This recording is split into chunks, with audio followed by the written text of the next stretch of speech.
Alors donc nous réentamons le cycle de conférences avec Luc Bichet qui va nous parler de symbolisme. La voix du héros, la force du symbolisme sont ses livres et il va nous dire voix symbolique, outil de liberté. Donc se libérer grâce au symbole. Merci. Bonjour à tous. Alors, je voudrais, au cours de cette heure et demie, qui est court, peut-être essayer de faire passer une seule idée. C'est que nous vivons dans un monde qui est saturé de sens. Que le langage symbolique est l'outil qui permet d'explorer ce monde du sens. Et qu'en fait, notre liberté surgit lorsque nous incorporons dans notre conscience, en créant un corps d'intériorité, ces multiples facettes du sens qui se révèlent en permanence en notre extérieur. Donc juste ça. Alors évidemment, on va essayer de détailler un peu à travers différents outils, à travers différents exemples. La première chose, c'est que nous avons deux yeux. Et donc, si nous avons deux yeux, c'est que probablement, je le lis d'une manière symbolique, bien sûr, il y a deux manières de regarder le monde. Il y a toujours au moins deux points de vue. Alors, jusqu'à présent, on a beaucoup développé l'œil utilitariste, c'est-à-dire ce monde aujourd'hui qu'on appelle la science et sa fille qui s'appelle la technique, qui est au fond une méthode, le traité de la méthode de Descartes, qui est une méthode qui permet de comprendre la nature de la réalité objective, matérielle, concrète, les lois de la physique, les lois du monde objectif dans lequel on vit. Mais on a aussi un autre œil, l'œil de la poésie, l'œil du regard signifiant, l'œil qui permet de sentir que le monde a une autre densité que cette réalité purement objective. Et c'est l'usage de ces deux yeux qui nous donne le sens de la profondeur. Donc, c'est à cela que je voudrais développer. Donc, la science a beaucoup, moi j'ai une formation scientifique, donc la science a beaucoup développé ce regard utilitariste du monde. Pour l'équilibrer, il nous faudrait sans doute aussi développer le regard signifiant, le regard poétique, le regard du monde qui nous permet de comprendre le monde du mystère. En d'autres termes, l'œil utilitariste va nous dire le monde est un puzzle que je dois comprendre pour rassembler ces morceaux et en avoir une vision globale, alors que l'autre regard, c'est le regard symbolique, va nous dire le monde est un mystère, l'univers est un mystère, dont seule la conscience peut faire l'expérience. On peut aussi, bien sûr, faire de l'ésotérisme sans conscience, c'est-à-dire avec la pensée, avec l'analyse, avec la compréhension, avec tout ça. Mais je vous invite à voir que le terme connaissance vient de connaissance, c'est-à-dire naître avec. Donc, en d'autres termes, toute connaissance, si on veut le distinguer du savoir, toute connaissance devrait impliquer à chaque instant que l'on reçoit des informations, une nouvelle naissance. Donc toute connaissance devrait être intérieurement transformatrice. C'est ça, entrer dans le monde du symbole. Une autre manière de le dire, c'est de dire que les mathématiques, les symboles sont au monde du sens, ce que les mathématiques sont au monde de l'objet. Une grille de compréhension, une grille de décodage. Donc le symbole est aussi important que le langage mathématique pour comprendre le réel. Et évidemment, on vit dans un monde de nombres, on vit dans un monde d'équations mathématiques. Mais les nombres eux-mêmes, et là je me réfère bien sûr aux travaux de Pythagore, les nombres, ou de Jung, les nombres sont aussi des archétypes qui agissent dans notre réalité intérieure. Donc une fois qu'on a conçu, qu'on a reconnu la nécessité de ces deux regards pour aller vers la profondeur du réel, et donc donner une plus grande intensité à notre corps d'intériorité, on peut se demander par quels moyens, comment explorer ce monde-là. Alors bien sûr, il y a la brique fondamentale qui est le symbole, le symbole, de mon point de vue, ne s'interprète pas. Parce qu'on peut bien sûr avoir un discours sur tout. On peut avoir un discours sur le symbole, on peut avoir un discours sur le climat, on peut avoir un discours sur ses états d'âme, etc. Mais là, on va être encore une fois dans un savoir et non pas dans une connaissance. Donc le symbole, c'est quelque chose, il s'agit de voir ce qui transparaît derrière ce qui parle. Donc le symbole, c'est quelque chose qui va révéler du sens et non pas quelque chose à partir de quoi on va construire du sens. Les panneaux de circulation routière, on va construire du sens. C'est-à-dire le panneau stop, il est comme ça, le panneau interdit de doubler, il est comme ça, etc. Encore qu'il y a des thématiques de sens universel, puisque le rouge est la couleur universelle de l'interdit. Mais donc on a un mélange. Mais en tout cas, on a construit un système. Alors que dans les systèmes, entre guillemets, symboliques, ils ne se construisent pas. Ils se révèlent. Donc pour lire un symbole, évidemment, il s'agit de se poser dans la posture intérieure du non-savoir et laisser le sens émerger, le sens se révéler. Un peu comme dans les rêves éveillés, d'une certaine manière.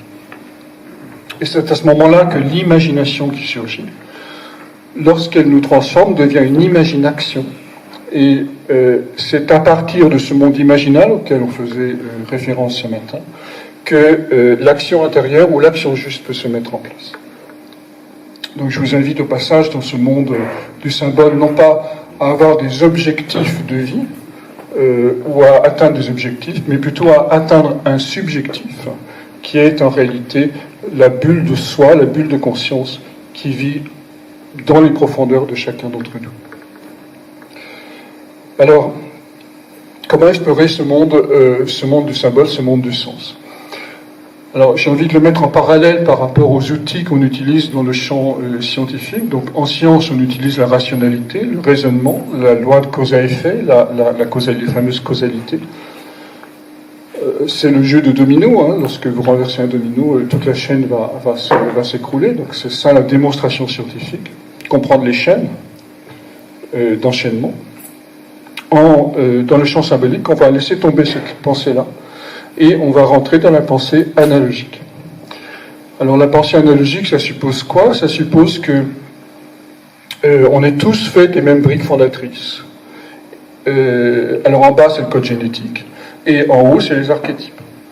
Et que simplement, si vous comprenez comment fonctionne un niveau de réalité, vous allez pouvoir inférer des informations pour comprendre comment fonctionnent les autres niveaux de réalité. En d'autres termes, la pensée analogique, c'est la meilleure manière de parler de choses qu'on ne connaît pas. Pourquoi ? Parce que, je vous prends un exemple pour que ce soit clair. Prenez la notion de frontière. Alors, c'est quoi une frontière ? C'est ce qui sépare l'intérieur de l'extérieur. En biologie, ça s'appelle une membrane cellulaire. Alors, on peut réfléchir à comment fonctionne la membrane cellulaire pour comprendre comment devraient, entre guillemets, fonctionner les frontières d'une nation, ou comment devrait fonctionner cette séparation entre le non-moi et le moi dans notre vie ordinaire. C'est la fonction du surmoi en psychanalyse. Donc, si je regarde simplement la membrane d'une cellule, il y a trois manières de s'occuper de l'étranger. Soit en disant non, parce que la protéine extérieure ne peut pas rentrer, soit en l'absorbant, et à ce moment-là, il y a ça s'appelle la phagocytose, elle est mangée et son énergie est utilisée par la cellule, soit en l'intégrant dans l'ADN. Donc au fond, on a trois manières de s'occuper du monde étranger, soit en faisant une frontière hermétique, soit par l'assimilation, soit par la captation ou l'intégration des informations que ce monde étranger, de son essence en fait, que ce monde étranger propose. C'est les trois manières importantes que la cellule a trouvées pour protéger son identité. Donc on ne va pas totalement fermer les frontières, on ne va pas totalement ouvrir le système, et on ne va pas totalement se goinfrer non plus. Donc c'est important donc on est en fait ici aussi une trilogie en réalité, qu'on retrouve dans beaucoup de systèmes symboliques. Qui est plus que symbolique, puisque c'est la nature même de la réalité qui fonctionne sur le ternaire. Donc simplement, voilà pour la pensée analogique, comment ça fonctionne à un niveau de réalité qu'on connaît bien, et l'inférer faire une analyse parallèle, Lucia Romani utilisait cette formule d'analyse parallèle, comment l'inférer sur les autres niveaux de réalité. Donc ça, c'est pour comment penser le monde du symbole. On peut aussi mettre en parallèle la question de l'éthique et la question de l'esthétique. Le monde rationnel va poser une éthique, c'est-à-dire il va dire, voilà, il y a des choses qu'il ne faut pas faire pour des raisons morales.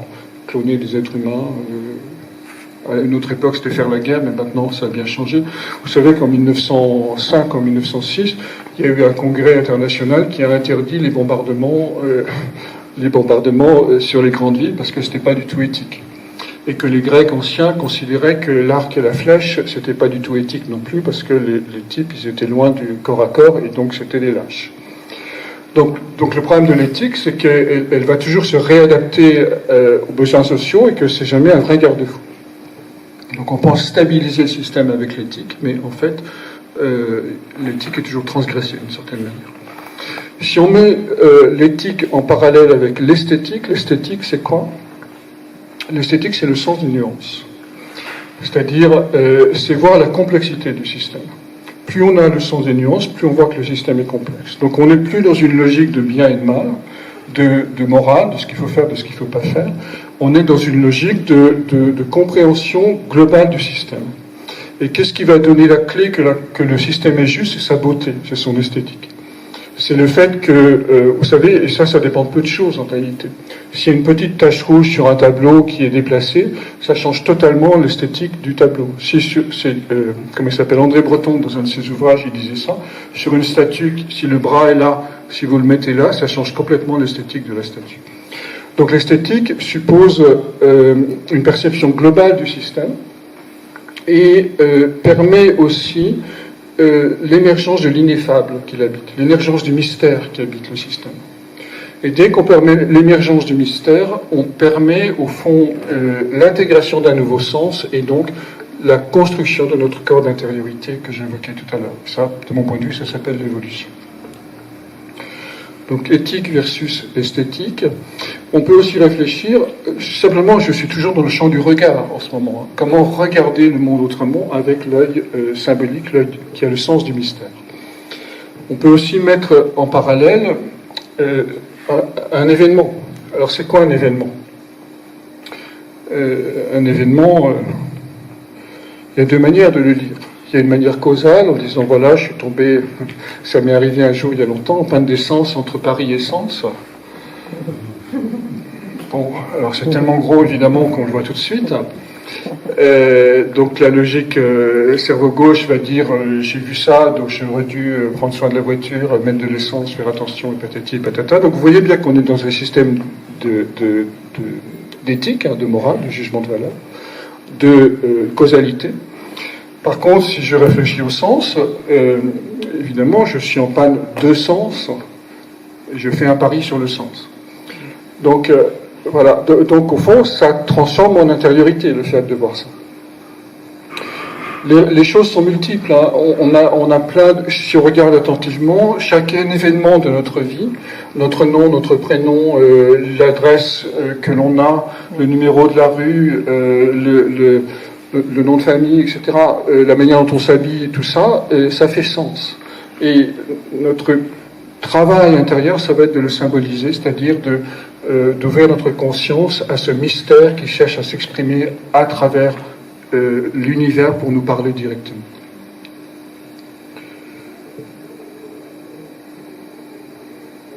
Donc un événement, du coup, va prendre l'événement lu d'une manière symbolique, va prendre à contre-pied la fameuse expression de Sartre, l'enfer c'est les autres.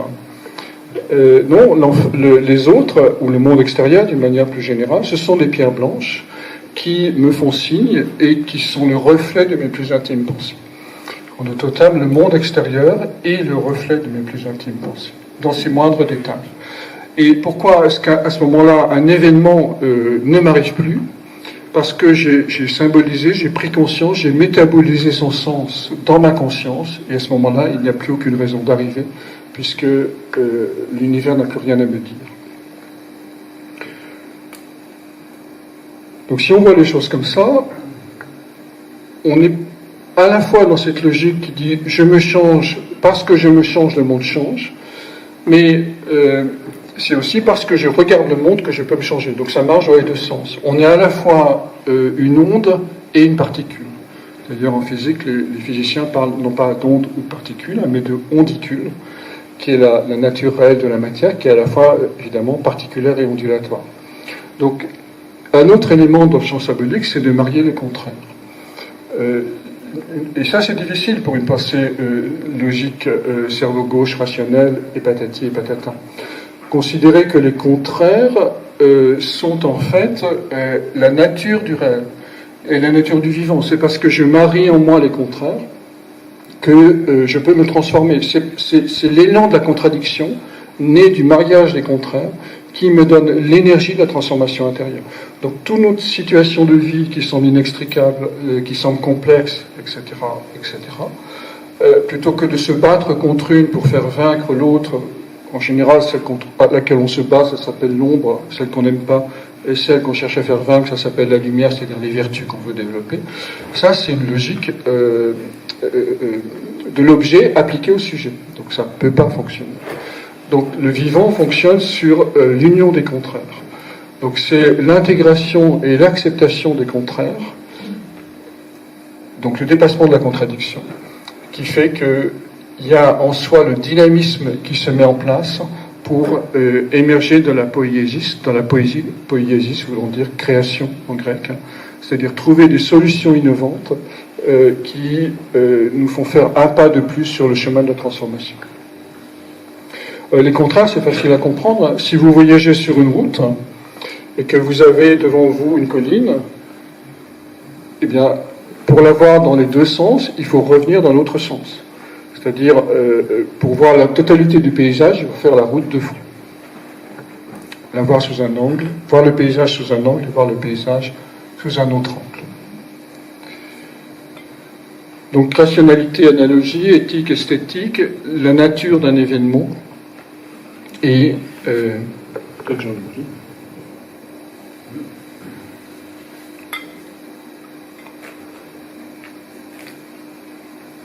Oui, c'est un point important. Évidence versus démonstration. Dans le monde ordinaire, on cherche des démonstrations. On cherche des logiques. Et souvent, on reconstruit des logiques a posteriori.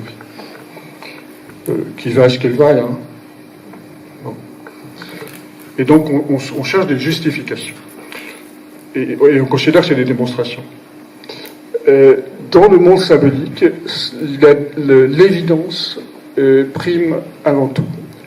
Vous comprenez, si je vous dis aujourd'hui il fait beau, si je décortique le truc, on ne va plus rien comprendre. Beau, aujourd'hui il fait, bon, il faut le mettre dans le bon ordre et encore. Donc la perception du sens est une perception qui se fait dans l'immédiateté, dans l'évidence. Donc reconnaître ces évidences, c'est reconnaître qu'on est en contact avec le monde du sens. Alors bien sûr, après, tout système a son piège. C'est-à-dire reconnaître ces évidences, le fanatique aussi reconnaît ces évidences. Hein, simplement parce qu'il est habité par un archétype qui ne questionne jamais. Donc il faut aussi savoir, bien sûr, questionner ces fameuses évidences. Donc là encore, mener de front un truc contradictoire et qui n'est pas facile, c'est le doute et la certitude. Si on ne fait que douter, on est perdu dans le no man's land du à quoi bon, et si on n'a que des certitudes, on est fichu parce qu'on est manipulé par un archétype, par une puissance du monde du sens. Donc tout ça, c'est un peu des regards qu'on peut porter sur le monde symbolique pour commencer à percevoir sa nature. Après, on a ce monde symbolique est habité. Alors, je vous invite à voir que toutes ces choses que l'on voit dans le monde et que notre corps inclut ne sont pas seulement le fruit d'une histoire analytique, causale, événementielle, mais qu'en permanence, autour de ce monde-là, il existe ce que Henri Corbin appelait du reste le monde imaginal, hein, c'est-à-dire une réalité subjective, et je pèse mes mots, hein, c'est une réalité subjective, habitée par par qui? par des mythes, par des dieux, par des elfes, des ondines, des sylphides, habités par on va dire, des schémas de sens qui ont des formes particulières puisqu'elles se sont coagulées et qui vont interférer en permanence avec le monde ordinaire. Et qu'au-delà de ce monde imaginal, de ce monde des dieux, tout le monde dit la même chose. Hein. Pardon, pas Nietzsche, mais Robindo disait ça, Corbin disait ça. Tous les gens qui sont ou les ésotéristes avec les 7 niveaux de conscience qu'on retrouve dans la tradition orthodoxe, chez le tibétain, dans la tradition, dans d'autres traditions plus ésotériques, il y a toujours 7 plans de conscience, 7 niveaux de réalité. Mais si je reviens à Jung, Jung disait au fond, pour expliquer un petit peu tous ces phénomènes, il existe l'unus mundus, l'unité du monde, au-delà de l'espace et du temps. Et les archétypes sont dans l'unus, que ce sont des énergies conscience, mais c'est surtout aussi des énergies. Et ces archétypes dans le non-temps, dans le non-espace, sont psychoïdes, c'est-à-dire ils ont le pouvoir d'agir à la fois de construire, pardon. Ce sont des pouvoirs organisateurs. Contrairement aux forces de la science, de la physique qui vont vers l'entropie, qui vont vers la désorganisation, ces archétypes ont un pouvoir d'organisation. C'est pour ça que le monde existe, hein, parce qu'il est aussi réuni par le sens. Ce qui va nous réunir, c'est le sens. Ce qui va nous diviser diable, diabole, c'est au contraire la forme, la matière, l'entrée dans l'incarnation. Donc ces archétypes qui sont dans l'unus mundus sont psychoïdes, c'est-à-dire ils ont le pouvoir de construire en même temps notre réalité psychique et la réalité objective. D'où le phénomène de synchronicité, c'est-à-dire la synchronicité, c'est quoi? C'est le fait la définition technique que donne Jung, c'est la rencontre de 2 chaînes causales indépendantes portant sur le sens. Autrement dit, il donnait cet exemple qu'il se promenait un jour sur un chemin et puis il voit un poisson mort devant lui sur le chemin. Et il se dit, voilà, et en même temps, il était en train de penser au symbolisme de l'ère des poissons. Donc il y a une correspondance portant sur le sens entre la vie psychique de Jung et l'événement extérieur, mais c'est des chaînes causales indépendantes, évidemment. Comment il est arrivé à penser à l'ère des poissons? Parce que c'est ses recherches en bibliothèque ou que sais-je encore, ou son prochain livre. Et comment le poisson est arrivé là? Parce qu'il était sur un chariot d'un type qui transportait des poissons, et il est tombé. Donc c'est 2 chaînes causales indépendantes. Donc c'est ça la définition de la synchronicité, c'est une rencontre qui porte sur le sens. Alors qu'est-ce que dit une synchronicité? C'est une question difficile. À mon avis, elle ne dit pas grand-chose. Parce qu'on a trop tendance à la prendre comme un signe qui nous dit, voilà, il faut faire quelque chose, tu es sur le bon chemin, il faut faire donc à la réinterpréter. C'est simple, de mon point de vue, c'est simplement le signe qu'à ce moment-là, on est en accord avec les besoins de l'univers, avec les besoins de l'esprit du temps, et qu'il nous fait signe, qui nous répond d'une certaine manière. Alors Ira Progroff, qui est quelqu'un qui a beaucoup travaillé sur ces phénomènes dans la psychologie transpersonnelle aux États-Unis, il avait remarqué que les synchronicités se produisent lorsqu'il y a, dans 2 cas de figure, lorsqu'il y a un abaissement du niveau de conscience et lorsqu'il y a une élévation du niveau de conscience. Autrement dit, lorsque la barrière du moi ne fait plus obstacle, la barrière de l'ego ne fait plus obstacle. Hein, lorsque vous êtes dépressif, il y a un abaissement du niveau de conscience, et à ce moment-là, vous pouvez rencontrer plein de trucs et croire que tout fait sens. Et lorsque vous êtes créatif, il y a une élévation du niveau de la conscience ordinaire, et à ce moment-là, il y a plein d'événements qui vous arrivent et qui vous, dans la lumière, cette fois-ci, vous disent, ok, c'est simplement, c'est un point de contact entre le moi et le non-moi, la synchronicité. Alors pourquoi je vous raconte ça? Oui, alors, comme modèle explicatif en réalité, hein, c'est tous les travaux de Jung et de Pauli, où ils ont échangé leur fameuse correspondance pendant 28 ans, où ce physicien, donc un des fondateurs de la mécanique quantique, ça vous savez tout ça, a échangé avec Pauli, et donc ils ont développé ce modèle psychophysique en réalité, qui permet d'expliquer la nature du réel. Et aujourd'hui, on a un peu malheureusement abandonné ces études, puisqu'on est resté dans le réel physique et on a oublié la dimension psychique, la dimension du monde du mystère. Alors, qu'est-ce qui contient ce monde? Il contient les mythes, bien sûr. Il contient les contes de fées. Et il contient, entre autres choses aussi, il va s'exprimer par la langue des oiseaux. Alors, puisqu'on a beaucoup parlé du héros ce matin, je voudrais l'aborder sous cet angle. D'abord, un héros, je n'ai pas de quoi écrire, mais vous allez visualiser.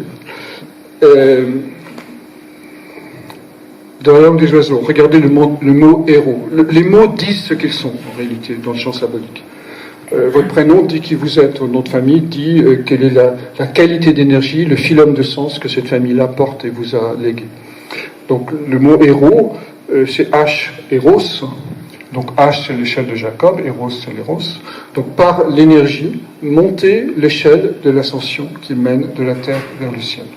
Un héros, c'est ça, c'est-à-dire c'est quelqu'un qui est né d'un dieu et d'une femme, et qui va devoir retrouver son père, c'est-à-dire partir de la condition humaine pour aller jusque dans l'Olympe, et en tout cas c'est ce qu'a fait Hercule, un des plus grands héros de la mythologie grecque.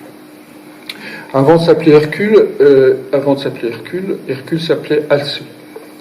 Or, Alcée veut dire fort. Un héros est fort.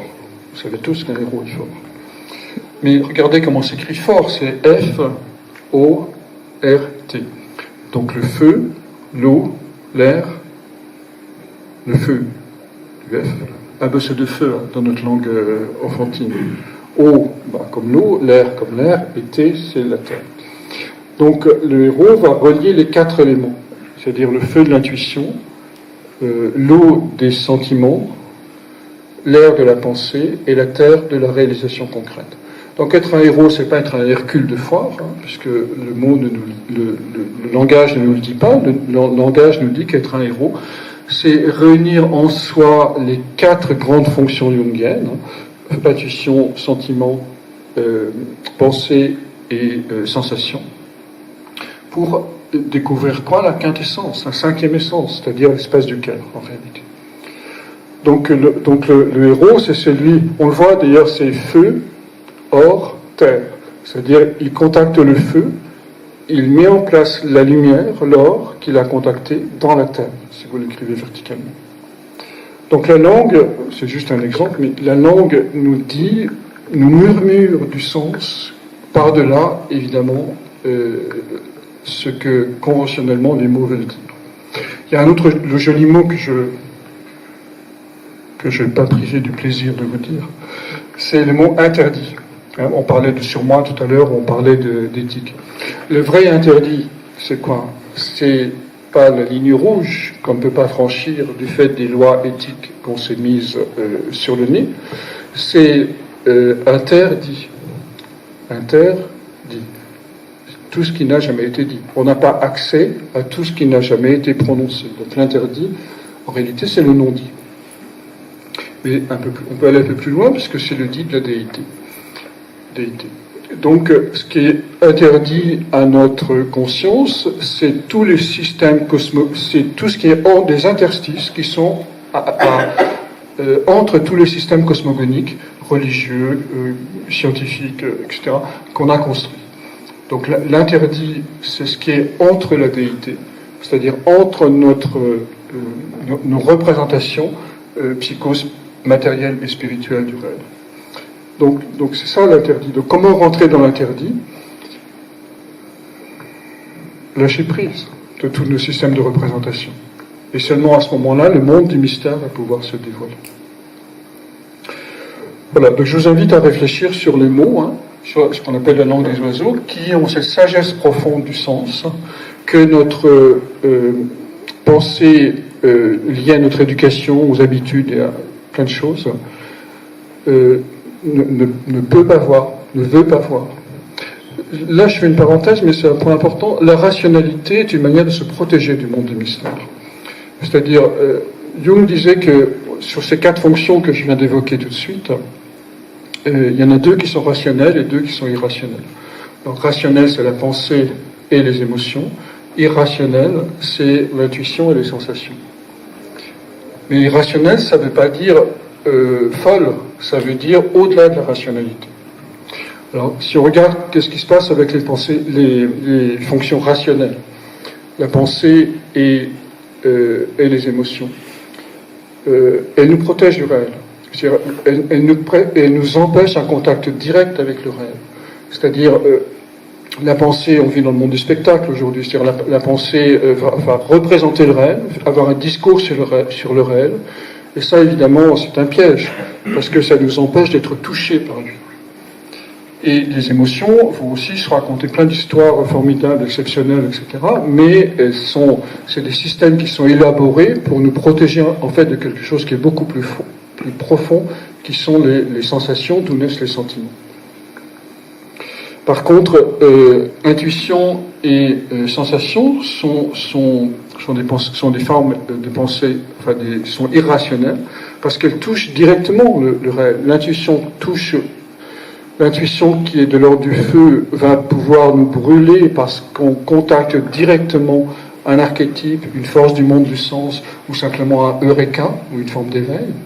Et les sensations, bien sûr, le corps ne ment jamais.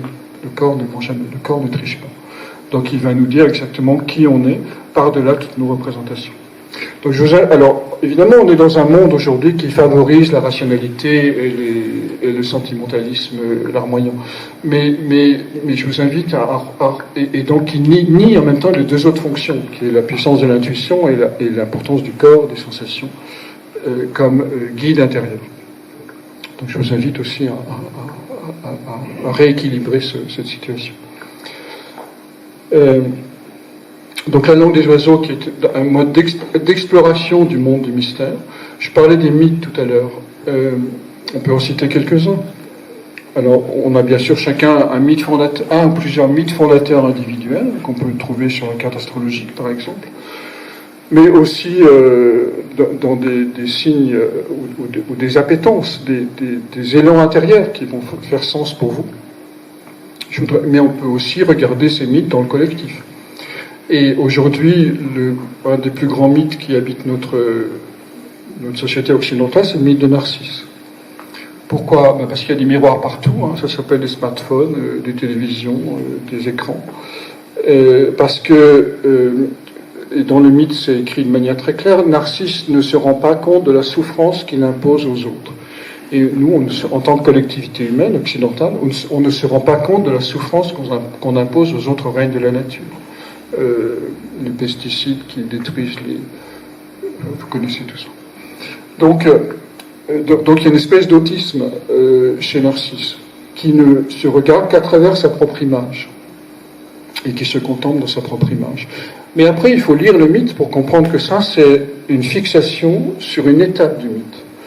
Parce qu'en fait, au début de l'histoire, l'Iriopée, la jolie nymphe bleue, va voir Tirésias, le devin aveugle, qui lui dit « Est-ce que mon fils vivra longtemps ?» Et Tirésias lui répond « Oui, ton fils vivra longtemps s'il ne se connaît pas. » Et le Narcisse est mort à 16 ans, à l'âge de 16 ans. Donc, vous voyez que c'est parce qu'il s'est connu qu'il est mort. Et qu'en fait, si on regarde le mythe en détail, on a toutes les étapes qui vont vers la connaissance de soi, y compris le fait de se mirer dans le miroir magique, tous les écrans qu'on a devant nous. Et en fait, à un moment, il se regarde dans le lac, ne bouge plus, mais combat la faim, etc., est immobile comme le marbre de Paros. Et lorsqu'il meurt, il se transforme en Narcisse, c'est-à-dire il découvre sa vraie identité. D'où l'origine du terme de la plante. Donc vous voyez que si on utilise la mythologie pour débloquer le narcissisme abyssal qui nous habite en tant que collectif, on comprend son sens, donc on comprend en quoi toutes ces images qui nous envahissent ou qui nous accompagnent en permanence sont en fait des outils de transformation intérieure et de connaissance de soi, à condition de les regarder vraiment dans le vrai miroir qui est le lac, ce lac sensible, et non pas ce miroir poli et froid que sont les miroirs qu'on a dans nos salles de bain. Donc simplement pour vous dire qu'un mythe porte des enseignements et représente un chemin d'initiation. C'est vrai pour Narcisse, c'est vrai pour Prométhée, c'est vrai pour Icare, c'est vrai pour Dionysos, etc.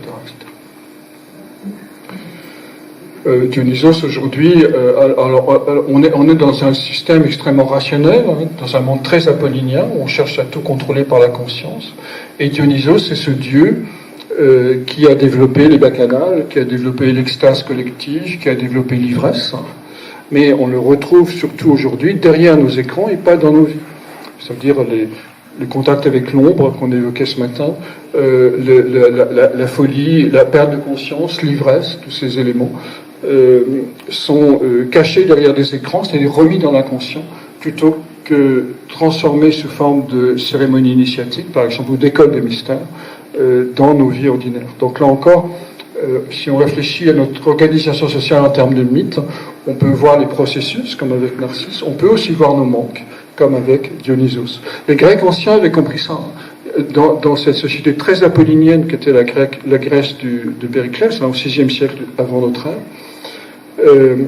ils avaient introduit Dionysos dans leur panthéon. Et pendant 3 jours, des grandes fêtes étaient organisées où tout était renversé. C'est l'origine du carnaval qu'on connaît. Excuse-moi. Pardon ? Apollinienne, qu'est-ce que tu entends ? Apollinienne, conscience, lucide, contrôlée par la règle, par la. C'est les temples grecs en fait. En lien avec Apollon. En lien avec Apollon. D'accord. Oui, en lien avec Apollon. Je pensais à Apollinaire, donc je comprends pas. Apollinaire, oui, c'était le disciple. Mais bon. Donc en fait, ce que j'essaie de vous dire, c'est que ce monde du mystère n'est pas loin, il est en permanence dans nos vies. Il va s'exprimer dans l'organisation sociale, il va s'exprimer dans notre salle de bain, il va s'exprimer dans les films, le cinéma, etc. Le monde du sens infuse en permanence notre réalité dite ordinaire, pour la rendre extraordinaire, c'est-à-dire pour l'imbiber de la puissante présence du mystère. Mais évidemment, comme disait le poète, nous marchons dans une forêt de signification et nous ne nous en rendons même pas compte. Alors, ça c'est... Combien de temps est-ce qu'il nous reste? J'ai aucune tête là. C'est 14h42, tu as encore une demi-heure. Une demi-heure, d'accord. Donc j'ai le temps de vous développer. Alors donc j'ai abordé ça. On va aborder ça sur le mythe du héros. Donc on a vu rapidement comment le héros peut se lire dans la langue des oiseaux. Le mot héros peut se lire dans la langue des oiseaux. Je voudrais faire une parenthèse par le conte de fées. Vous savez que Vladimir Propp, qui a beaucoup travaillé sur la morphologie du conte, a développé une analyse alors structuraliste, c'est-à-dire très, très, très rigoureuse, très scientifique, de l'organisation du conte. Il a en fait trouvé ce que Goethe cherchait pour les plantes, c'est-à-dire l'archétype de la plante. Goethe cherchait une forme de plante qui pourrait expliquer toutes les plantes existantes et en produire d'autres, donc qui soient effectives, qui soient des vraies plantes. Alors Goethe n'a pas trouvé ça, malheureusement. Mais Vladimir Propp l'a trouvé pour le conte de fées. C'est-à-dire il a trouvé la structure archétypale qui permet de créer des contes de fées qui fonctionnent et qui permettent justement la fonction du conte, c'est-à-dire la transformation intérieure du sujet. Il a défini 33 étapes. En fait, on peut les ramener à 13 étapes et les développer en analogie avec le zodiaque. Ce qui nous permet de savoir, puisque vous avez tous un signe du zodiaque et un ascendant, de savoir où vous en êtes dans le processus héroïque de recherche de votre grade. Alors, je vais vous survoler assez rapidement, mais juste pour vous donner une idée de chaque étape du processus. Donc la première étape commence en Capricorne.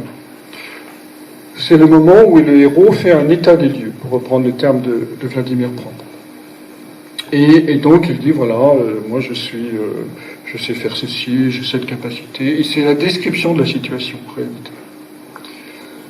Et puis étape suivante, Verseau, c'est un moment, alors l'état des lieux est interdit. Le roi dit à ses filles, vous ne rentrerez pas après minuit. On est bien dans une logique saturnienne de Capricorne. Objectivité et ordre. Ensuite, étape Verseau, étape suivante, c'est le moment de la transgression. Les filles rentrent après minuit. Et en même temps, on a un autre élément où il y a le méchant qui entre en scène et qui arrive et qui dit voilà, il cherche à soutirer une information qu'il ne devrait pas avoir. Donc on est bien dans cette logique Verseau, d'une connaissance interdite, c'est le mythe du Prométhée qui est derrière le Verseau, et transgression de la loi. Étape suivante, c'est les poissons. On rentre dans une phase de confusion où le méchant obtient, entre guillemets, le méchant obtient l'information interdite et où celui qui va devenir le héros bientôt se fait piéger. Donc ici, c'est une étape de fascination pour des utopies, fascination pour des mirages. Mais n'ayons pas de jugement de valeur là-dessus, parce que c'est parce qu'on a été fasciné par le mirage que l'histoire va pouvoir se mettre en route. Étape suivante, Bélier, signe suivant Bélier, c'est le moment où le héros apparaît dans l'histoire, dans le conte, et il se met en route. Alors il y a plein de cas de figure. Soit il entend un appel, soit il sent un besoin, soit il entre dans une grande souffrance, il est obligé de faire quelque chose, etc. Il y a plusieurs cas de figure qui sont décrits par le mythe, par le conte de fées, par Vladimir Pran. Mais en tout cas, à ce moment-là, le héros se lève pour sortir de la confusion. Donc vous voyez ce qui se passe. Je peux entrer sur mon chemin héroïque, en tout cas dans la logique des contes de fées, je peux entrer sur mon chemin héroïque parce que j'ai fait un état des lieux, Capricorne, j'ai transgressé l'ordre établi, Verseau, et j'ai accepté les bienfaits du chaos et de la confusion. C'est seulement à ce moment-là que notre vie, on peut décider que notre vie va se mettre en route et va changer. Donc notre héros, il monte sur son cheval, il part, face Bélier, et puis lorsqu'il entre dans la forêt, il rencontre une vieille dame qui lui dit « écoute mon petit, moi je suis bien vieille, est-ce que tu peux m'aider à... » Le premier cavalier, il passe devant, il dit « j'ai des trucs vachement plus importants à faire, trouver le Graal par exemple, ou retrouver la princesse perdue, que j'ai vue en rêve, en face poisson. » Ou le deuxième, il est à peu près aussi stupide, et le troisième, le plus jeune, il s'arrête, il aide la dame à ranger son tas de bois, et la dame, évidemment, c'est une bonne sorcière, qui lui donne un objet magique qui va l'aider dans sa quête.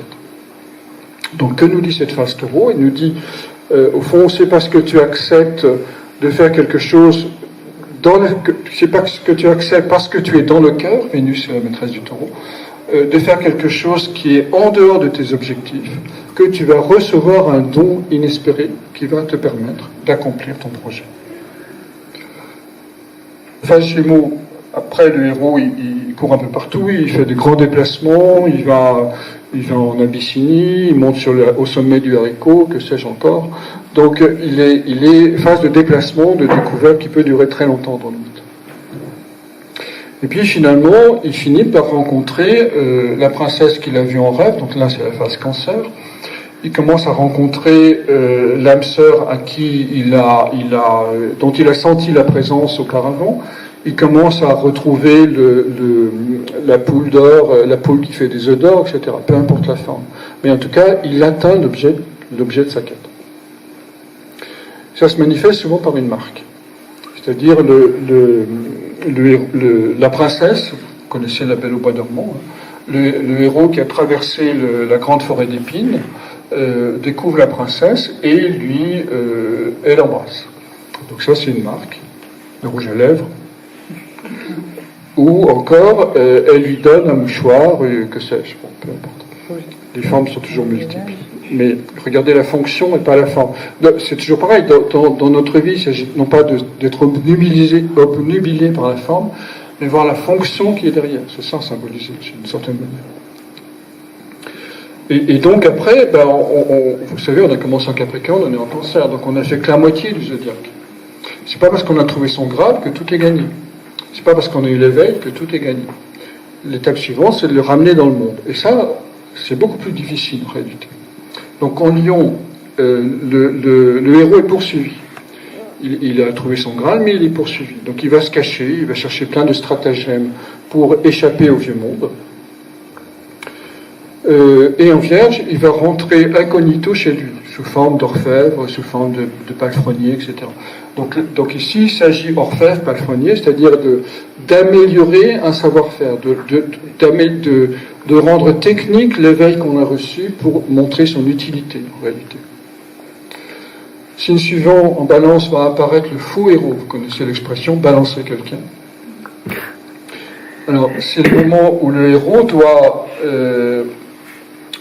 rencontre quelqu'un qui a des prétentions mensongères et qui raconte que non, c'est pas lui qui a trouvé le Graal, c'est moi.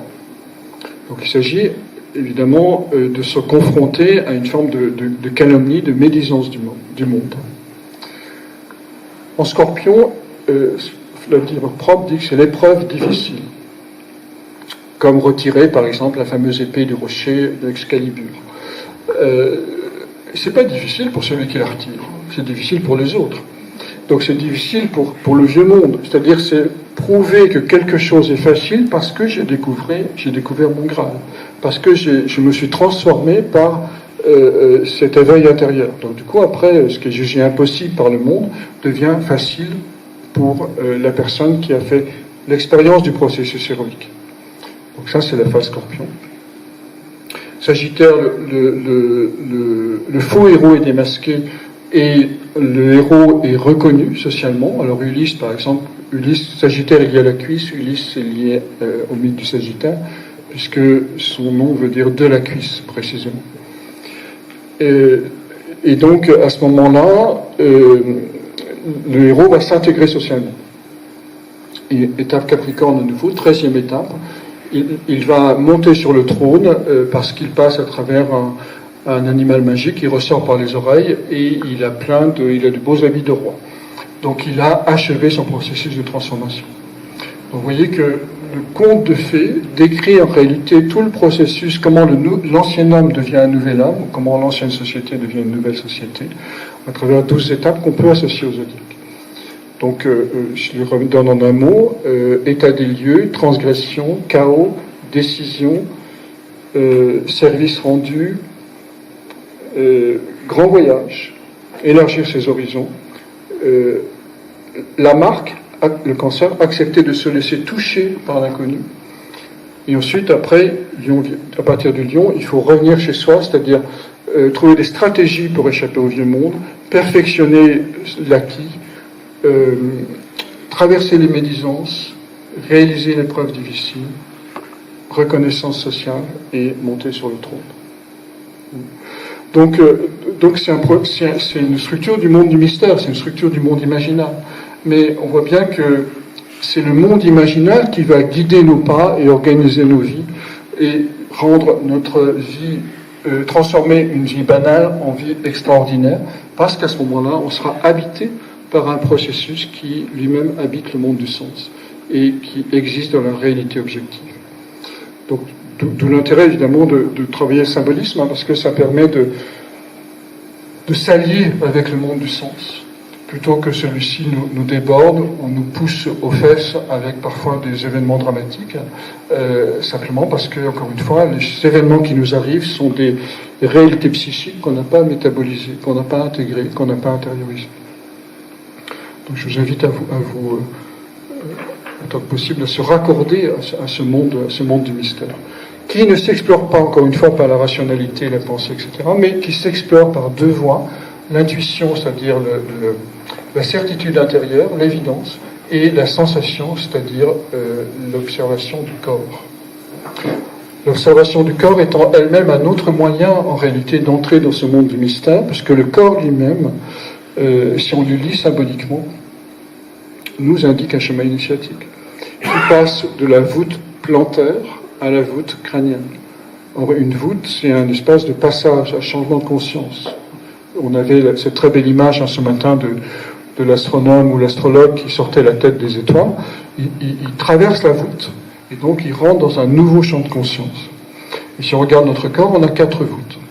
On a la voûte plantaire, on a la voûte cœliaque, la voûte du diaphragme, on a la voûte du palais et on a la voûte crânienne. Donc on a 4 naissances et 4 étapes, enfin 3 étapes plus la dernière, pour arriver à cet espace d'unité qui est au-dessus de notre tête, avec le centre coronal, et pour rentrer cette fois-ci dans le grand silence du monde du mystère. Donc on ne va pas détailler ici le corps humain, mais vous voyez que l'endroit où vous avez mal, ou l'endroit qui est important, peut aussi donner des indications sur la prochaine étape à franchir dans notre cheminement intérieur. Le problème de hanche, par exemple, pose toute la question de la relation à Dieu, puisqu'on va rentrer dans le bassin, et le bassin, c'est un monde d'eau, c'est ce monde astral, ce monde des divinités mythologiques qui habite le monde du sens. Et les travaux d'Hercule, pour revenir à Hercule, correspondent, les 12 travaux sont en analogie avec les 12 côtes. Vous savez que quand on rentre dans le thorax, on rentre dans le monde des dieux forts, c'est-à-dire on rentre dans les poumons, l'air c'est la liberté, mais pour affirmer sa liberté, il faut être fort, il faut être dans la logique du héros. Pourquoi? Symboliquement, simplement parce qu'on a une épée devant, on porte une épée devant notre cou, c'est le sternum, puisque c'est l'âme, c'est un os effilé, dont la première partie s'appelle le manubrium, c'est-à-dire la poignée de l'épée, littéralement. Et en bas, on a la lame, et ensuite on a l'os oxyphoïde, qui veut dire en forme de glaive. Donc vous voyez que ce n'est pas une imagination délirante que de dire qu'on porte une épée devant nous dans notre cou pour aller dans le monde, avec le thorax. Le thorax veut dire cuirasse, donc c'est notre deuxième arme défensive cette fois-ci. Et puis on a bien sûr les 12 arcs costauds. Il faut être costaud et avoir 12 arcs pour viser l'espace du cœur dans sa grande simplicité et dans ce grand anonymat. On pourrait aussi voir pourquoi, mais la grande qualité du cœur, c'est la simplicité. Donc vous voyez que le chemin initiatique de l'être humain est codé, non pas dans les grandes théories, mais enfin, peut-être aussi, j'en sais rien, mais il est surtout codé dans notre corps. Et d'une manière sensible, c'est-à-dire là où on est touché dans le corps, on est aussi touché par l'esprit. Donc tout ça, c'est des moyens d'explorer le monde du sens. Alors, oui, alors la liberté, j'allais oublier l'essentiel, la liberté. Vous connaissez cette phrase qu'on donne aux étudiants, ma liberté s'arrête où commence celle des autres. Alors ça, c'est une phrase qu'a dit un intellectuel qui n'a jamais eu mal aux dents. Je veux dire, c'est un truc incompréhensible, qui semble clair, mais qui est absolument inapplicable. Une autre manière de concevoir les choses, c'est de dire la liberté, c'est de choisir, c'est d'avoir le choix. Mais pas du tout. Quand vous avez le choix, vous êtes tiraillé entre des contraires. Donc je ne sais pas très bien où est votre liberté quand vous avez le choix. C'est juste une espèce de conjonction des opposés que vous n'avez pas réussi à résoudre. Alors je préfère beaucoup cette phrase tirée des évangiles. Tout ce que vous faites, c'est au plus petit des miens que vous le faites. Donc la liberté, lorsqu'on est dans cette conscience-là, on sait où commence et où s'arrête notre liberté. Parce qu'au fond, il n'y a pas de différence sensible entre le monde extérieur et le monde intérieur. Je me suis complètement ouvert, ma conscience et mon énergie se sont complètement ouverts au monde du mystère. Et je sens, donc la liberté, c'est pas un truc intellectuel, c'est un truc de ressenti corporel.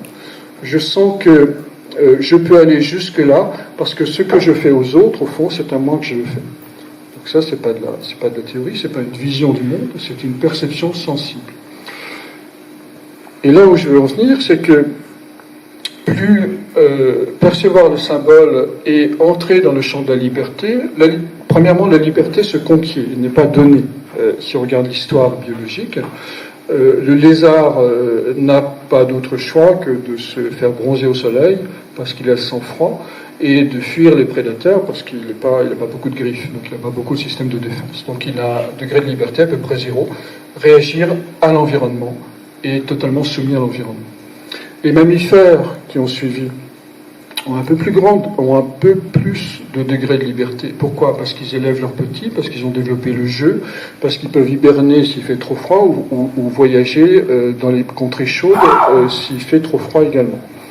Donc ils ont cette liberté de s'adapter à l'environnement. Et nous, en tant qu'Homo sapiens, depuis qu'on est capable de nous représenter le réel, le principe de liberté explose. C'est-à-dire on est capable de construire des modèles théoriques, des systèmes de croyances qui écrasent la réalité et qui nient en fait à la fois la réalité objective et le monde du mystère. Donc la liberté, évidemment, aussi des usages ambigus. Comme tout, hein, quand vous voyez une chose, allez chercher son contraire. Mais du coup, la liberté dans cette optique-là, c'est manger. Pourquoi c'est manger? C'est faire de l'extérieur un intérieur. Autrement dit, lorsqu'on symbolisait ces coins, c'est voir ce qui transparaît derrière ce qui paraît, je l'évoquais tout à l'heure. Et lorsque vous faites ça, vous transformez quelque chose qui est extérieur en une réalité intérieure. Et donc vous nourrissez votre corps d'intériorité. Et donc vous donnez une densité plus grande et surtout plus claire et plus spécifique au monde du mystère, c'est-à-dire au monde du sens qui nous entoure en permanence. Donc notre liberté, ça va être quoi? Ça va être d'ouvrir notre sensibilité, non pas en termes de sensiblerie, hein, mais en termes de finesse toujours plus grande, pour être capable de voir la présence du monde du mystère, pour le laisser se révéler, et ensuite de le manger, de l'absorber, de faire de l'extérieur un intérieur. Le processus de nourrissement, du coup, va nous intéresser, si on veut savoir ce que c'est symbolisé. Lorsque vous mangez un aliment, il commence par chuter. Ça, c'est la chute. Donc, il commence par changer de plan de conscience, de rentrer, et il va rentrer dans l'estomac.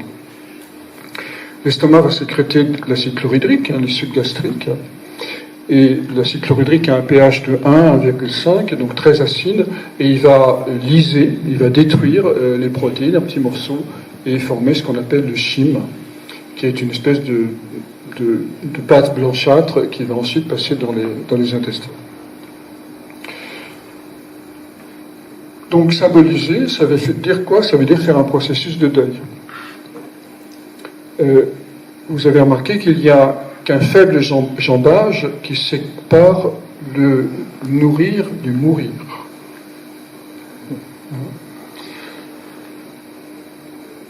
Donc lorsque vous vous nourrissez, ce que vous absorbez va rentrer dans le mourir.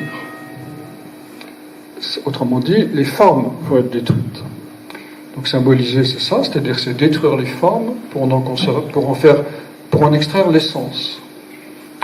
Vous avez eu un accident de voiture, vous avez une rupture affective, vous avez vu n'importe quel événement, peu importe, on s'en fout, c'est des formes. Par contre, le symboliser, c'est-à-dire faire passer le monde du mystère, le monde du sens de l'extérieur vers l'intérieur, veut dire passer par un processus de deuil. C'est-à-dire abandonner les formes extérieures pour n'en conserver et ensuite n'en digérer que les essences, c'est-à-dire les richesses intérieures que cette forme extérieure vous a apportées. Ça s'appelle la digestion. En langue des oiseaux, digestion, D', I, gestion, gérer à partir du I, gérer dans sa verticalité. C'est la seule manière de faire un deuil véritable sans entrer dans la spirale de la souffrance. Et sa verticalité, ça veut dire quoi?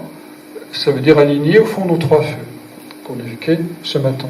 C'est-à-dire aligner ce soleil là, que vous avez au-dessus de votre tête, au-dessus du centre corona, le feu du cœur et le feu du désir, le feu du petit bassin, le feu de la sexualité. Donc lorsque ces trois feux sont alignés dans la conscience, lorsque la conscience contacte ces trois énergies et permet de les faire circuler dans le corps, nous sommes là dans une attitude de verticalité. Et donc c'est à partir de là, bien sûr, qu'on peut commencer à symboliser, c'est-à-dire à faire le deuil des formes extérieures pour n'en recevoir que l'essence. Et à ce moment-là, approfondir et nourrir encore ce que j'ai appelé le corps d'intériorité, c'est-à-dire cette bulle de soin qui n'est jamais qu'une crispation de la conscience universelle, pour reprendre l'expression de Jung. De Jung. Jung disait la conscience, l'ego est une crispation de la conscience. Hein, c'est-à-dire le moi, ce qu'on appelle le sujet, n'est qu'une densification d'une conscience universelle qui est là en permanence et qui circule partout. C'est pour ça que je parle beaucoup de conscience-énergie, parce qu'en fait, c'est pas seulement la conscience qui est universelle, c'est aussi l'énergie.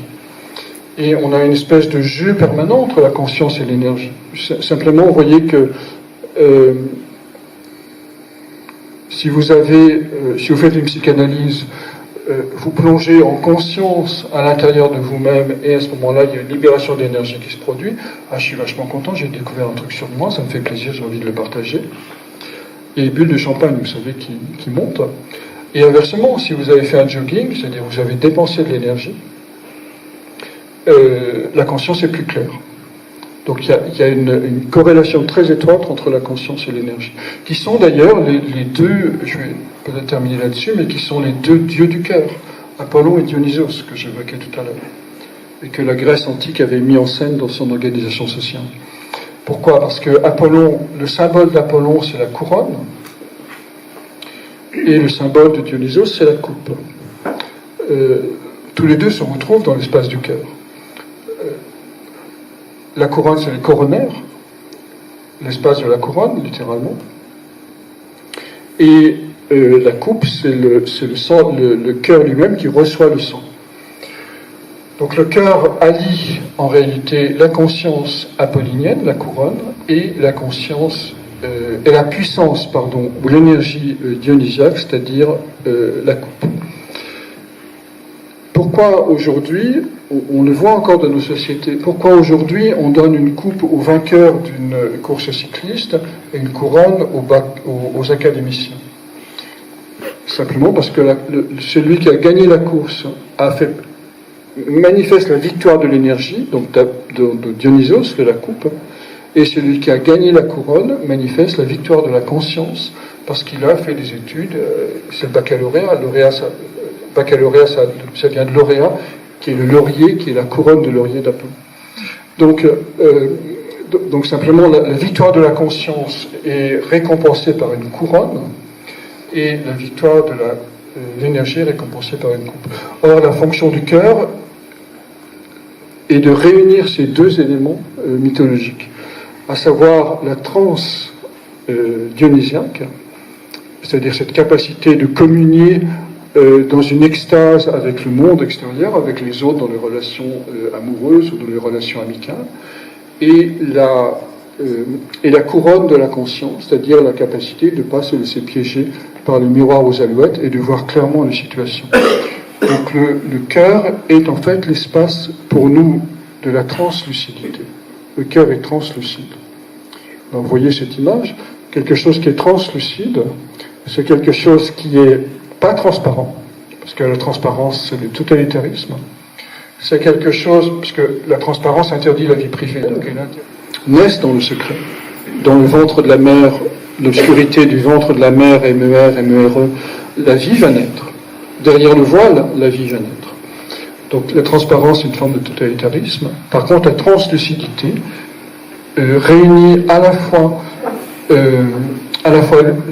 l'intimité, c'est-à-dire le secret, la conscience, et c'est ça qui permet l'amour en fait. C'est ça qui permet l'amour, puisque l'amour respecte l'autre dans son secret, tout en maintenant une communion, une communication sensible avec lui. Voilà, je vais m'arrêter là. Pardon ? Tu avais encore un peu de temps. J'ai encore 10 minutes ? Voilà. Oh, ben alors, je peux. Des choses à dire.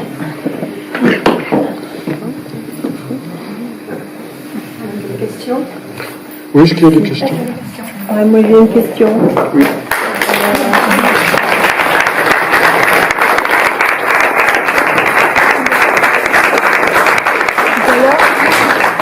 Quand tu as parlé des sens, donc quand tu as parlé des sens, donc le feu, Les 4 éléments. les 4 éléments, voilà. Et tu as dit le 5e. La quintessence. La quintessence, tu as dit, c'est qui se trouve dans le cœur. Oui, oui. Je croyais que la quintessence était l'éther. Quel est le rapport entre le cœur et la terre?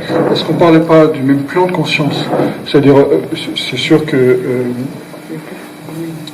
dans le descriptif, on a le feu, la terre, l'eau, puis après on a en fait 3 éthers supplémentaires. Mais si je parlais simplement d'une manière sensible, c'est-à-dire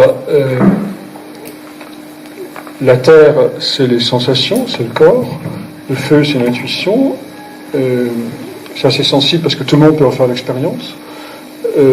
La raison, c'est l'air et les émotions, c'est l'eau. Donc si on parle d'une manière sensible, la quintessence, ça va être le cœur. Pourquoi? Parce que le cœur, c'est le centre. C'est-à-dire, c'est le point de contact avec l'immense. C'est ça la fonction de l'éther, en réalité. Puisque l'éther, c'est cette énergie intermédiaire, on va dire, qui va nous mettre en contact avec les autres mondes subtils, avec le Soleil, la galaxie, que sais-je encore, et qui va nous apporter des informations de ces mondes-là. Donc, effectivement, si on prend une lecture, on va dire, entre guillemets, scientifique de la chose, on a ces 5 éléments. Si on prend une approche sensible, on voit que c'est le cœur qui est le... D'ailleurs, dans les traditions, le cœur est le siège de l'intelligence, de la pensée, de la volonté et de l'amour, évidemment. Et dans la tradition chinoise, c'est le centre. Donc c'est parce qu'on est en conscience dans Apollon et Dionysos, c'est-à-dire dans l'espace du cœur, qu'on est translucide, que l'on peut recevoir les informations du monde du mystère. Donc voilà, c'est simplement que je parlais pas tout à fait sous le même angle de la chose. D'autres questions?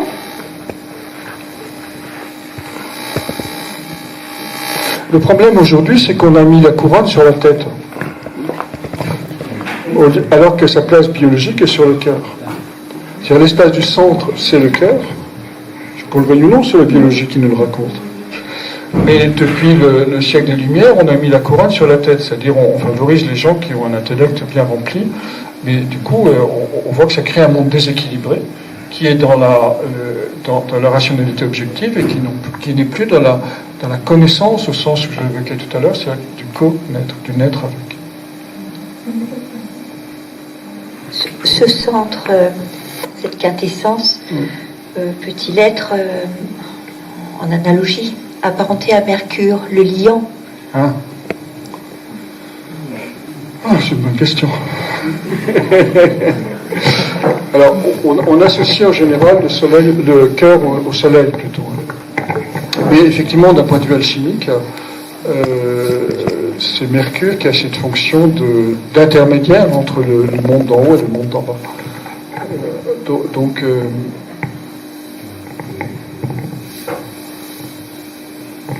je ne saurais pas répondre précisément à cette question.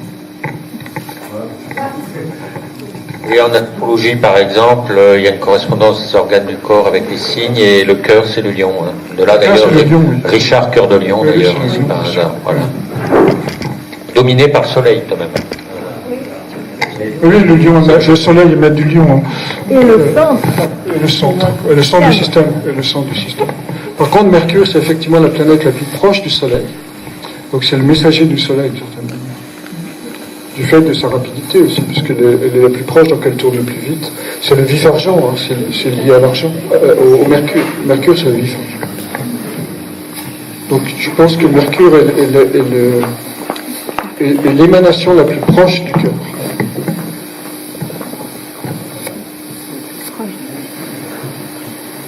Oui. Là, vous m'entendez? J'ai une question, c'est selon vous, du coup, quelles seraient les méthodes, les moyens pour connecter justement plus le côté intuitif et sensation corporelle? Est-ce que vous avez par rapport à ça un cheminement, des méthodes? Moi, j'ai beaucoup pratiqué la méditation. Je ne vais pas vous raconter ma vie parce que c'est pas très intéressant, mais enfin c'est pas très important plutôt, mais simplement.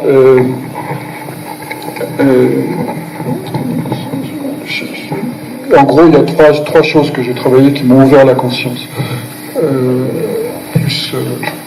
plus une autre chose. La méditation vipassana, que j'ai beaucoup pratiquée, d'une part. Vipassana veut dire voir. Et donc c'est simplement l'observation des sensations, etc. Les séminaires intensifs vers l'éveil, qui ont été développés par Charles Bernard, qui est un système de communication diade à deux, qui est fondé. Il y a 4 questions, mais la première, qui est la plus importante, c'est « dis-moi qui tu es ». Donc c'est l'histoire, on répète « dis-moi qui tu es », dis-moi qui... On se pose à deux, à chacun la question selon un rythme précis, mais dis-moi qui tu es, dis-moi qui tu es, et à force, évidemment, on enlève des couches. Et on arrive à une prise de conscience de sa nature profonde. La troisième chose, c'est le travail avec les plantes, psychotropes, notamment l'ayahuasca, qui a aussi ouvert des choses. Et puis, après, j'ai eu un accident, entre guillemets, de parcours qui fait que j'ai failli devenir aveugle. Pendant 6 mois, j'ai plus rien vu.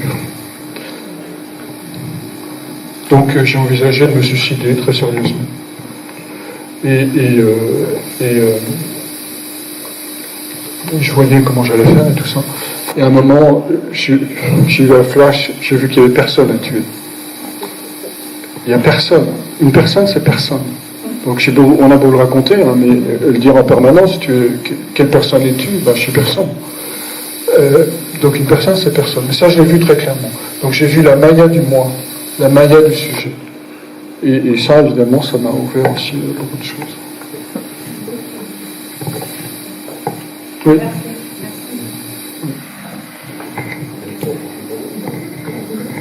Je voulais te poser une question. Je vais vous faire voir une photo. Le méridien de Paris est représenté par une lance. Par une lance. Une lance.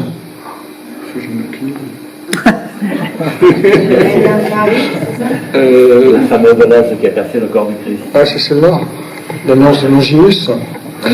Mais non, mais ça, oui, alors ça, c'est un truc. Vous connaissez. Oui, un petit peu. Vous savez, c'est difficile de répondre à une question. Elle vient jusqu'ici. La lance, elle est venue jusqu'ici. Le méridien d'Hérault est le tombeau des Pontifs. Ouais. Et il continue jusqu'à l'aide. D'accord. Non, simplement, pour répondre à une question comme ça, il faut replacer dans le contexte. C'est-à-dire, si vous prenez un symbole dans un rêve, vous prenez, je sais pas quoi, un cheval, si vous ne connaissez pas à la fois le contexte du rêve et le contexte du réveil, c'est très compliqué de dire c'est quoi un cheval. Donc il faudrait vraiment reprendre tous les symboles un peu ésotériques qui sont à Paris. J'ai un ami qui a fait ça. Et pour comprendre la logique du système. Et là, ça peut apporter des éléments de réponse. D'autres questions? On peut dire. Voilà, merci beaucoup. Merci beaucoup.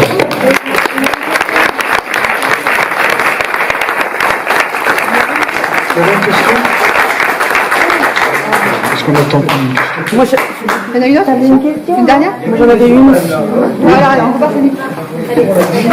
Il y aura une autre question ici. Ah d'accord, pardon. Un, deux. Oui, donc, oui, il m'est venu une question sur les symboles. Si j'ai bien compris, donc les symboles sont dynamiques en quelque sorte, c'est-à-dire qu'ils sont interprétés selon le contexte et aussi selon la culture ambiante, l'époque, enfin, toutes ces données, ils ne sont pas donc objectifs ou universels. Enfin. Oui, les deux. Comme toujours, les deux. L'archétype est universel. Mais il va descendre dans les plans de matière. C'est-à-dire, il va descendre dans la biosphère, il va descendre dans les espèces, il va descendre chez l'être humain, il va descendre dans la biologie, et il va descendre dans le plan physique. Non. Et donc, il va se colorer, en réalité, des plans de matière qui tombent. Donc, l'interprétation du symbole, il va être différent suivant le niveau de réalité auquel vous vous adressez. Parce qu'il sera coloré par l'histoire. Un symbole qui nous arrive, par exemple, qu'on voit dans un rêve. Il est à la fois coloré par notre histoire personnelle, il est coloré par l'histoire du transgénérationnel, et il est coloré par les besoins de l'esprit du temps, par le message que l'esprit du temps, c'est-à-dire que l'archétype, essaie de vous donner à ce moment précis de votre histoire. Donc il faut enlever les gangs. Mais en même temps, si on enlève trop les gangs, on est dans l'absolu et on ne peut plus rien faire. Donc du coup, ici, il s'agit d'essayer de comprendre ce que nous dit le symbole spécifique par rapport à là où on est, même si le symbole est universel. Vous voyez ce que je veux dire? Donc le symbole en soi est universel, mais sa manière de s'insérer dans une culture, dans une personne ou dans un corps dépend de la culture, de la personne et du corps. Je veux dire, les symboles, par exemple, c'est Lévi-Strauss qui dit ça, il dit le vol du feu apparaît dans plein de mythologies différentes. Donc c'est un universel, parce que l'acquisition du feu, c'est-à-dire de la connaissance, est toujours le fruit d'un rapt, est toujours le fruit d'une transgression. Par contre, les Grecs le mettent en scène sous Prométhée qui va transgresser contre la vie des dieux, aller voler le feu du ciel et le donner aux hommes, dont je ne sais plus quelle tribu africaine, c'est une boule de feu qui est attachée à la queue d'un chien. Mais regardez la fonction, regardez pas l'image. La fonction, le point commun à l'acquisition de la connaissance, c'est toujours une transgression. Après, c'est mis en image différemment selon les cultures, les traditions et les idiosyncrasies, j'adore ce mot d'idiosyncrasie, et les spécificités individuelles. Alors, Vincent, à l'intention de Vincent, ça peut peut-être servir à sa série reportage, et puis à vous, bien sûr, pour partager. On rentre dans un savoir qui est occulte. Luc, on te remercie pour tout ce qui a tourné autour de ce mot symbole. C'est juste pour ajouter que vous avez une source cachée, dissimulée du mot même symbole, qui est sourcée en fait à deux mots qui sont symbolon. Et symbolon, en fait, on est sur quelque chose de très très ancien qui signifie alors à la fois réunir ou et remettre ensemble. Donc j'en viens à la question de Jean qui est présent dans la salle sur le méridien. Au bout, on est sur 3 lignes méridiennes, mais des lignes parfaitement tracées sur des siècles par des gens qui savent. Et en fait, vous avez une ligne, je crois qu'il y a un écart de 22 degrés sur les deux extrêmes. Donc vous avez une ligne centrale. Vous avez une ligne à gauche, donc on va dire à l'ouest, et vous avez une ligne à l'est. Donc ces 3 lignes, en fait, quand on rentre dans l'intention des auteurs, vous avez le même principe qu'on va dire une batterie de voiture au bout.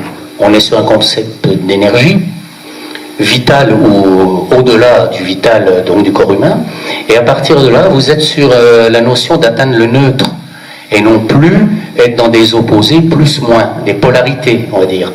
Et donc l'exemple qui est bon, c'est une batterie de voiture, puisque pour qu'elle fonctionne, il ne s'agit pas qu'il y ait plus de plus ou plus de moins. Il faut qu'il y ait un équilibre parfait pour que l'électricité permette, ne serait-ce que de démarrer le moteur. Il faut une étincelle, hein, c'est voilà, exactement. J'en ai fini, si tu veux reprendre, Luc, avec grand plaisir. Non, oui, tu fais bien de rappeler l'origine du mot symbole, ce que je n'avais pas fait, effectivement. Donc du coup, le symbole, ça veut dire ce qui réunit. Donc le symbole s'oppose au diable. Division. Donc c'est assez simple, hein. Dès qu'on est dans une division, quel que soit le parti pris qu'on a, on est dans du diabolique, et dès qu'on est dans une réunion ou un esprit de synthèse, on est dans du symbolique.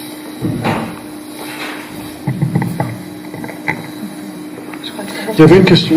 J'avais une question. Oui, merci. C'était pour savoir, vous parliez tout à l'heure des voûtes, et lorsque l'on passe au niveau de la voûte du palais, je voulais savoir à quoi ça pouvait correspondre au niveau symbolique. Vous savez, déjà quand on rentre dans le palais, c'est déjà pas mal. Mais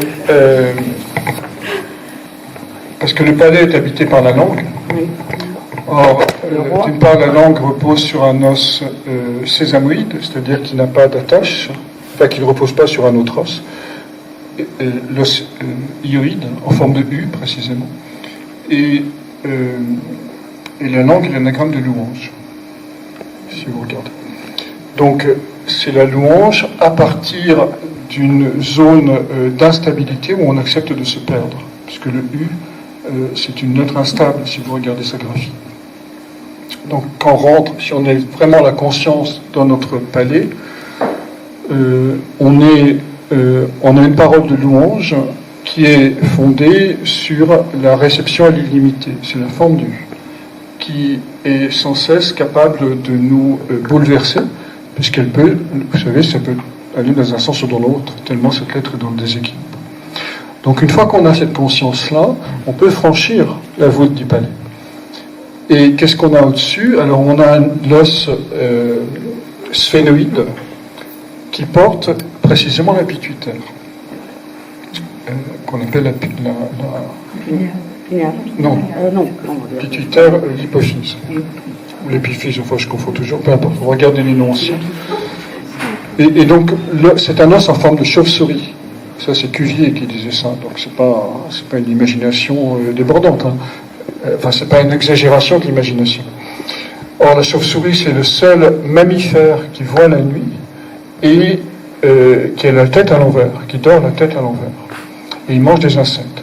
Donc une fois qu'on passe cette naissance qui permet de sortir de la louange pour rentrer au-dessus, on va toucher cette capacité de... Les insectes, c'est le monde de la névrose, parce que c'est ce monde puissant, mécanique, avec plein de, vous savez, plein de carapaces, plein de protections, etc. Et donc on va entrer dans on va entrer dans l'ombre qui est capable de détruire les névroses, parce qu'elle écoute pituite R, la langue des oiseaux, l'espace du pituite. Donc ça, c'est le niveau de conscience qui précède en fait, qui est en fait l'espace de la dernière naissance, et qui est derrière le nez. Donc c'est le nouveau nez qui se met en place à ce moment-là. Ouais. C'est parfait. Mais évidemment, on ne saute pas d'étape. C'est-à-dire, si on ne met pas déjà dans la conscience de la louange, ou la conscience que sa parole est articulée par un espace qui est instable, c'est trop dangereux d'entrer trop vite là. Il faut faire attention. On peut l'entrer intellectuellement, mais je parle en termes de travail de conscience. Voilà, est-ce qu'il y a d'autres questions? Oui. Oui.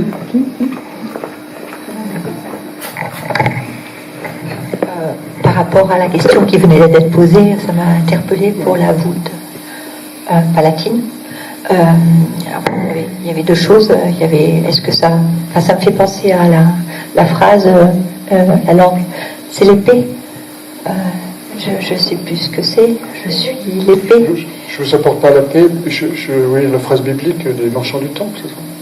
Voilà, je ne sais plus trop dans quel tu vas le remettre, mais bon, enfin, ça c'était juste. Mais tout à l'heure aussi, je voulais juste vous demander ce que vous pensez aussi de cette phrase d'un monsieur Lévy à propos du symbole. Le symbole n'est rien par lui-même, c'est la foi qui le sanctifie.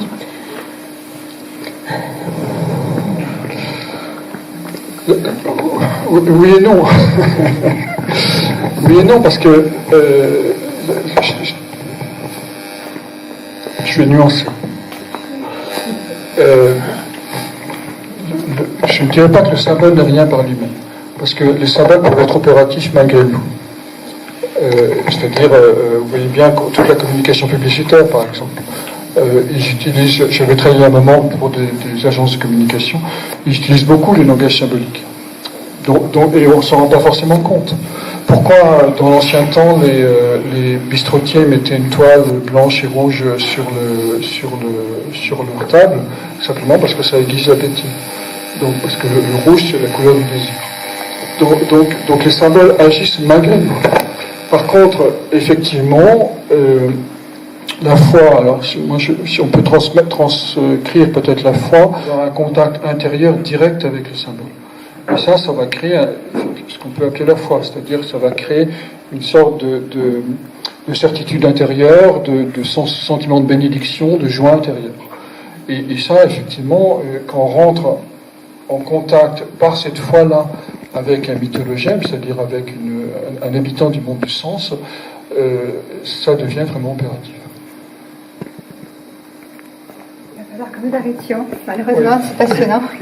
On va te réapplaudir.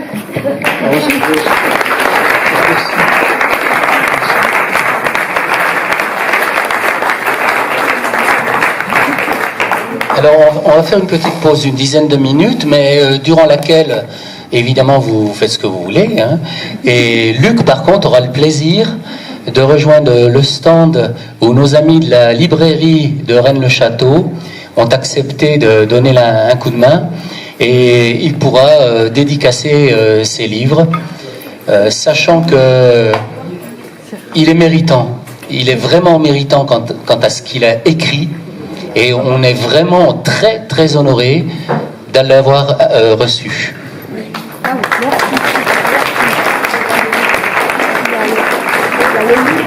On se retrouve dans 10 minutes alors. Et je passerai le relais à Vincent Provost pour le...